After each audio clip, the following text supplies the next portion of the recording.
All right, guys. So just a quick little recap of kind of what you just went through in your do now. I want to take a look at the top nine demographic factors and how they influence people's political behavior. It says voting behaviors here, but really it's voting behavior as well as just political behaviors.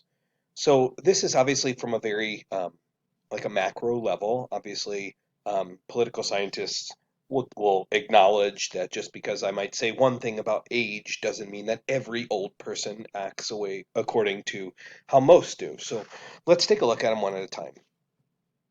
Okay, so the first one, when we talk about age, right? Some of this stuff we've already introduced this year, and I've already kind of planted the seed, so you probably made some educated guess. But in general, if you look at voting returns and like political participation behavior, we know that as people get older, they tend to vote more, right? I've said this many times already. These kinds of questions on demographics are pretty popular for showing up on the AP exam as we kind of work through and think through certain questions. So it's a good idea to commit these to memory, these generalizations on voting and political behavior. Also, as people get older, they tend to become more conservative. Now, obviously, I know plenty of old hippies who are super liberal, but in general, if we look at the American population, that people tend to become more conservative as they get older. Not everyone, but generally. And then lastly, I want to kind of remind you of what I've told you all along, which is the fatal flaw within your particular demographic, which is that by far, the weakest voting group is the 18 to 24, the new voters. And I've already told you, issued you a call to arms that if your demographic and you were to start showing up in rates commensurate with other age demographics, you would get more political attention. Now let's take a look at gender, right? What do voting returns, what do political scientists find in general when we talk about gender? Number one, we know that women tend to vote more than men, right? They tend to vote at actually fairly much higher rates than men. So women are more reliable voters in general. Um, Now, as we look at what is their, where do they fall on the political spectrum, even though women do not firmly commit to one party, they tend to lean more liberally, particularly on like defense issues and social issues, right? Women tend to be more liberal. Obviously, there are conservative women out there, but in general, they're pretty equally distributed between Republicans and Democrats, but they tend to be more liberal within both. Obviously, the flip side of this is that men lean more conservative. And if you were to look at, the 2016 election and break it down according to gender, if only men had voted, Donald Trump would have won all but 3 states. If only women had voted, Donald Trump would have won like 6 states. So there's a pretty sharp divide as we look in here. Men tend to be more conservative, women tend to be more liberal. All right, so now let's take a look at education levels, right? What is the rate or the correlation in politics between people and their education and what they do in politics. Number one, we know that as people get more educated, generally speaking, we see that they're more likely to vote, right? So, um, bachelor's degrees, those with bachelor's degrees vote at greater rates than associate's degrees. Those with associate's degrees tend to vote more than just high school educations. Master's and doctoral degrees tend to vote at even higher rates. And so, as the education increases, we see a pretty direct correlation between likelihood to vote. We also tend to see that college educated people tend to be more liberal, right? And again, not a perfect scientist or science rather. There's plenty of doctoral people with doctorate degrees who are conservative, but in general, the more educated you are with a college degree, you tend to be more on the left side of the spectrum. Now let's take a look at income, right? And you could probably make some pretty good guesses here, and I'd be surprised if many of you didn't nail this one. But in general, right, the more wealthy you are, the richer you are, the more likely you are to vote. right? We see a direct correlation between the amount of money he has and the likelihood of voting. Now, Donald Trump has obviously tapped into some of the poorer demographics and the whiter and the less educated demographics and catalyzed them to vote at rates that have never before been seen. But if we were to look at the last 100 years of political behavior in general, the richer you are, the more likely you are to vote.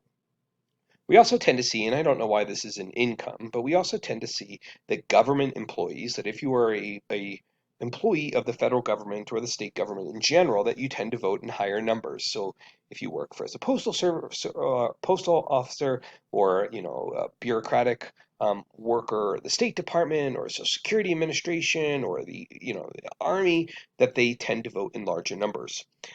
Lower income brackets tend to be more liberal, but that's really just kind of like lower middle class to middle class. Um, the upper middle to upper income brackets tend to be more conservative. Again, this is not a perfect science, but this is in general where we fall. Now, as far as occupation goes, we started looking at some of this in the last slide, but let's keep going, right? We've already said that as the richer you are, the more likely you are to vote, and that government employees tend to vote more. Um, this seems to be a repeat. Um, yeah. So, the only thing that's new here to add, and maybe you kind of put it in different places, is those who work kind of more labor type industries, and this has been kind of reshuffling in the last 15 to 20 years, tend to be more liberal, whereas white collar like bankers and investment bankers and um, business people tend to be more conservative. Now, religious background has stayed somewhat constant. There's been some movement within one particular demographic, but in general, political scientists find that then those that tend to be self-disclosed religious tend to vote more often. Right. So, lots of people say, well, I'm Christian or I'm Jewish or this, but, if you then say, well, how religious are you? Well, not much. I might go to church on Christmas and Easter, but that's about it. But those who claim to be religious and who self-identify that way tend to vote more often. Now, if you were to look at specific religions and their impacts on politics, we tend to see that Jewish voters tend to be more on the left side of the spectrum, and Democrats being more liberal. Catholics are pretty actually divided, depending on whether if you're a Catholic that tends to focus more on social justice issues and treatment of the poor and immigrants and looking at poverty issues according to Catholic theology, then you'd be kind of more to the left. Whereas if you tend to kind of fixate more on, let's say, the abortion debate, then those tend to be more conservative. But in general, Catholic voters have actually probably pretty in the center, with historical a lean to the left, but that has been kind of moved recently. So I'd say this is actually maybe more moderate. Protestant voters in general, mainline Protestant traditions, Lutherans, Baptists, Presbyterians, et cetera, et cetera, et cetera, tend to be more conservative, whereas evangelical Christians tend to be definitively conservative. Race and ethnic background. Again, some of the stuff I've planted seeds for, and that you might already know some of these things. In general, we know that white voters tend to vote at the highest rates. They tend to vote in larger percentages than non-white voters, which is giving them greater political sphere, just kind of like what we were talking about with the age, right? Um, Older voters tend to vote more, so they get more political attention. White voters tend to vote more, so they get more political attention. Now, if we were to segment it out according to specific races or ethnic backgrounds, we know that African Americans are the most reliably Democratic voters there are, right? And they tend to be far more to the left. Um, Take, for example, in 2008, 97% of African Americans who voted for President Barack Obama.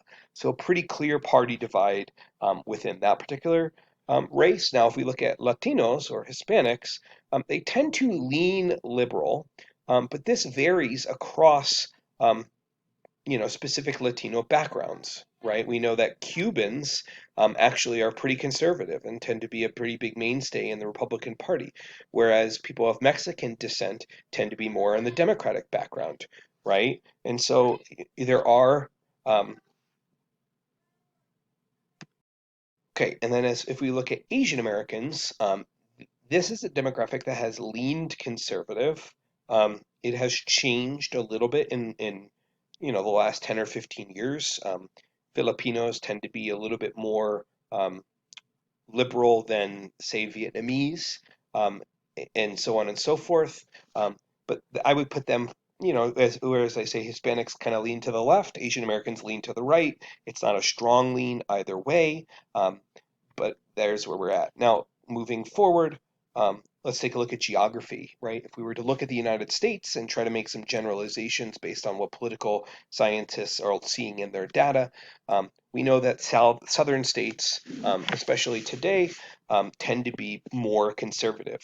We are actually watching a pretty interesting trend happening in Georgia and North Carolina, for example, which are suddenly very competitive um, with Donald Trump running for reelection. But in general, the South tends to be very conservative. Now, Northerners, however, are more likely to vote, and so they vote at higher rates than Southerners. Now, if we look at New England, and by New England I mean kind of the rural areas of the Northeast, these tend to be more conservative. This is like Maine and New Hampshire, upstate New York, for example, and the Sun Belt. And the Sun Belt is kind of the that Texas, Arizona, that Oklahoma, that southern part of the Midwest and the West. Now, if we look at the Northeast and urban areas, so we look at urban areas in the Northeast of, New York City and Massachusetts and the Boston area and, Vermont and those areas tend to be pretty unequivocally liberal. And then finally, we know that the Western United States of Washington, Oregon, and California are very liberal and Democratic hotbeds. And then finally, that Midwest area is actually what we would consider to be the bellwether states, meaning where the Midwest goes tends to be a pretty strong indication of kind of where the energy of the country is.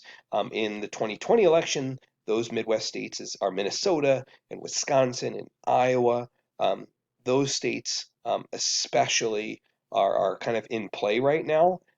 Ohio, Michigan, and they tend to kind of signal the winner or the popular views of the day. Um, you can see this map. This is actually kind of changed um, some. I would say this is actually still decently accurate, but the most conservative states I would say are Wyoming and Utah and Idaho, Alabama, Mississippi, whereas the most liberal states are California, Oregon, Washington, New York, Vermont, Massachusetts, Illinois. You can see, Colorado and New Mexico are kind of trending in the more liberal direction as well.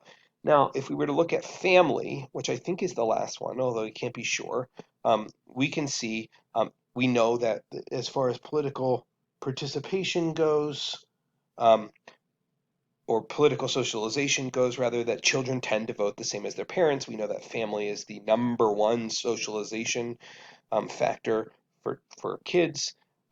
More families are registered Democrats than Republicans, but independents are the fastest growing segment. And I'm going to repeat this because this shows up a lot on the AP exam. The fastest growing segment of the population are independents, pretty definitively. So let's review here with our last minute and 20 seconds. Question number one, which of the following best describes the impact of age on voters? Go ahead and take a look at the four options.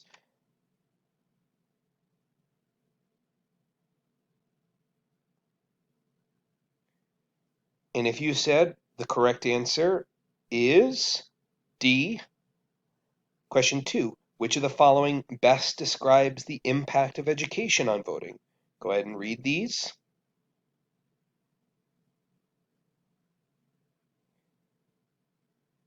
If you said C, you are correct. Question three, which geographic area tends to consistently vote conservatively? Go ahead and take a look at it.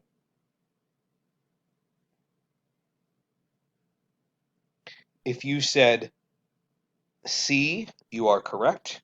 And then the last one, which of the following groups of people would most likely vote liberal?